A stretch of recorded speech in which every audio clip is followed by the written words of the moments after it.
Profesor, compañeros, mi nombre es Anderson Duarte. Esta es mi presentación respecto de la aerolínea Southwest. Como primera pregunta tenemos cuáles son las principales características de la cultura organizacional de Southwest. Considero que la cercanía con los clientes y el trato igualitario y familiar es el indicador de su cultura organizacional. Eso se complementa con la calidad con la que se trata a los empleados y el cuidado que se tenía entre los empleados y los clientes. Como segunda pregunta, tenemos cuáles son los valores medulares de Southwest.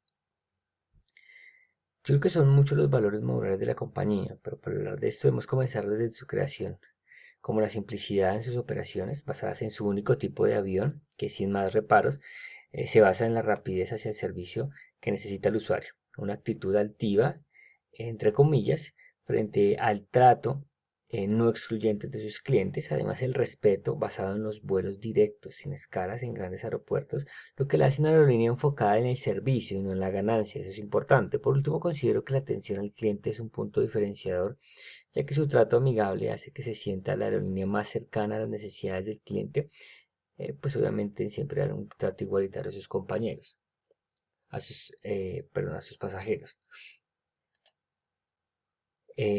Como tercera pregunta, tenemos, ¿es Southwest una cultura organizacional orientada a resultados, a la gente o a los equipos? Considero que es basada en la gente, ya que un ejemplo claro de esto es que volaba con asientos vacíos, eh, para no llevar incómodos a sus mejores clientes, además que los equipos eran el eje central de su enfoque. ¿Sí? Ya que hacerlos más robustos, capaces y rápidos, pues obviamente se convertían más eficientes, dando a los clientes la mejor experiencia. Ahora que esto hacía que los resultados llegaran sin reparos, ya que su enfoque en la humanización del servicio repercute al interés del pasajero. Como cuarta pregunta tenemos, ¿es la CEO o la cultura organizacional de Southwest agresiva, competitiva, colaboradora o promueve la estabilidad?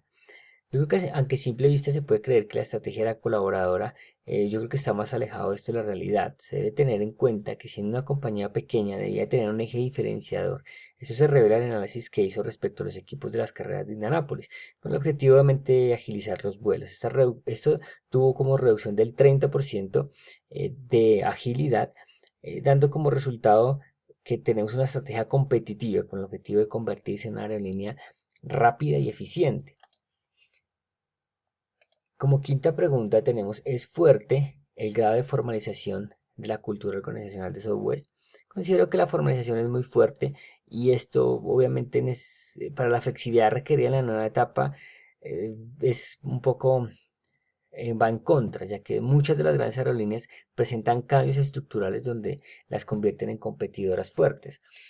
Como es esta pregunta tenemos, hay un clima de control interno del comportamiento de los empleados de Southwest. Claramente, el control del comportamiento del personal debe ser tomado como clima organizacional. Al ser una compañía tan cercana al usuario, no podía darse el lujo de tener una mala publicidad por maltrato hacia ellos. Considero que la entrevista en grupo hecha a los empleados tenía como objetivo la interacción y el comportamiento social basado en el trato respetuoso en medio de la tensión de las circunstancias. ¿Cómo aprenden la cultura organizacional los empleados de Southwest? Básicamente es capacitación. Eh,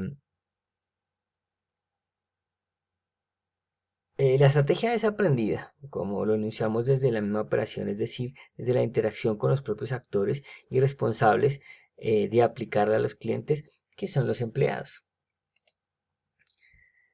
Como pregunta 8, tenemos, ¿qué factores podrían contribuir a mantener vigentes los valores de la cultura organizacional de Southwest? Los factores para contribuir en la permanencia de los valores deben ser pensados desde la visión de adaptabilidad y flexibilidad a las necesidades y retos que el mercado presenta. Ya que si se piensa que en una aerolínea como una de 1967 se comprende que las necesidades actuales son diferentes. Eso se refiere a temas de distinción, comodidad y economía. Es decir, que es necesario que los valores sean transformados a las necesidades actuales, tales como la comida o la distinción de asientos por tarifas preferenciales. Esto sin perder el igualitarismo de las personas. Como novena pregunta, tenemos cuál es el rol de la dirección de los procesos de la socialización.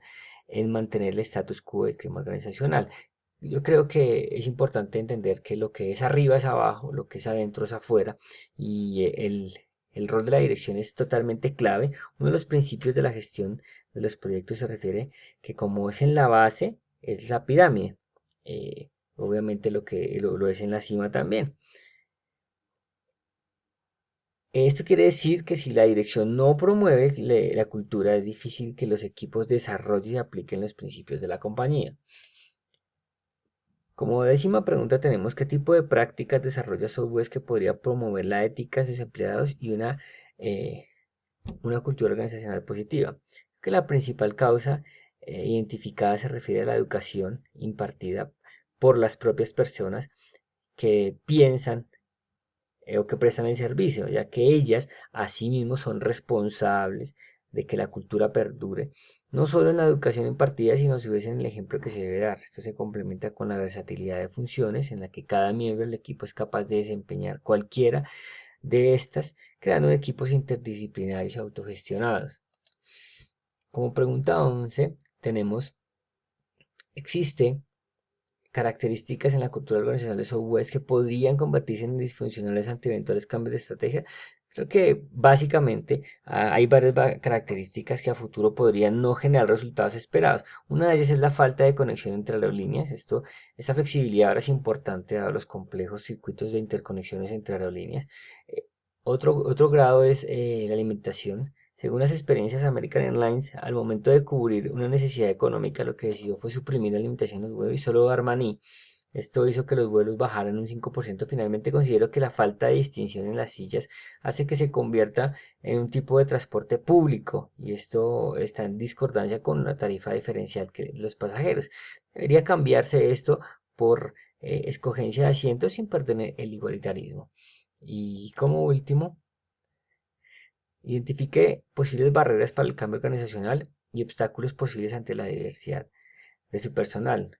Que una principal barrera radica en la filosofía de su creación, la cual habla de un orgullo e igualitarismo en su servicio. Esto llevaría en cierta medida a la pérdida de exclusividad de la aerolínea, haciéndose inflexible a los cambios de la cultura.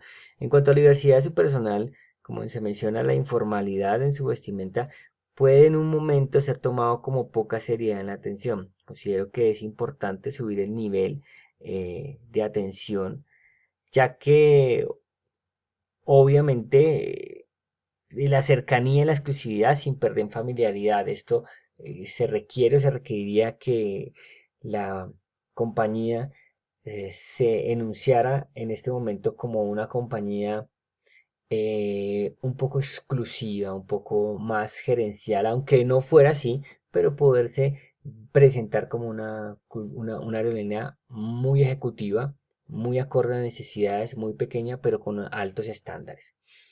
Bueno, no siendo más, agradezco su atención y nos vemos en un próximo video.